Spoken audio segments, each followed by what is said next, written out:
సుమారు 1000 సంవత్సరాల చరిత్ర ఉన్న ఈ అంబర్నాథ్ గుడి ప్రత్యేకత ఏంటో మీకు తెలుసా? శివరాత్రి రోజు మహారాష్ట్రలో ఉండే పవర్ఫుల్ టెంపుల్స్‌లో ఒకటైన అంబర్నాథ్ టెంపుల్‌ని దర్శించుకోవడానికి అయితే వచ్చేసాం కానీ జనాలేంట్రా ఎంతమంది ఉన్నారో దర్శనం అవ్వుద్దో లేదో డౌటే. ఇక్కడ ఉన్న వాళ్ళని దర్శనానికి ఎంత టైం పడుద్దని చెప్పి అడిగితే 4-5 అవర్స్ పట్టుద్దని చెప్పారు. దర్శనానికి ఎంత టైం పట్టుద్దనే విషయం పక్కన పెడితే దర్శనానికి ఉన్న క్యూ లైన్ ఎక్కడ స్టార్ట్ అయిందో తెలియడానికి ఒక గంట పట్టింది నాకు. అంతమంది జనం ఉన్నారు ఇక్కడ.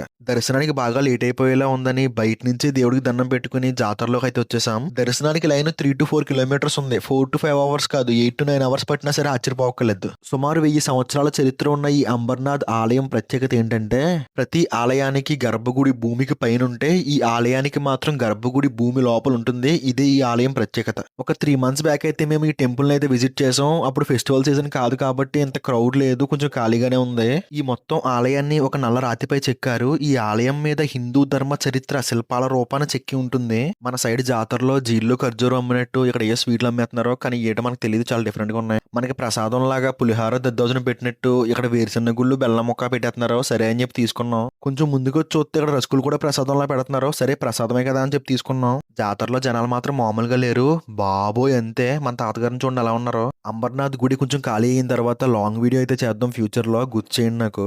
జాతర అంతా ఫుల్ గా తిరిగి వచ్చిన దారిలోనే రిటర్న్ అయ్యి రూమ్ కి అయితే వచ్చేసాం. సరే నేను ఉంటానని మరి నెక్స్ట్ వీడియోలో మళ్ళీ కలుద్దాం. జై హింద్.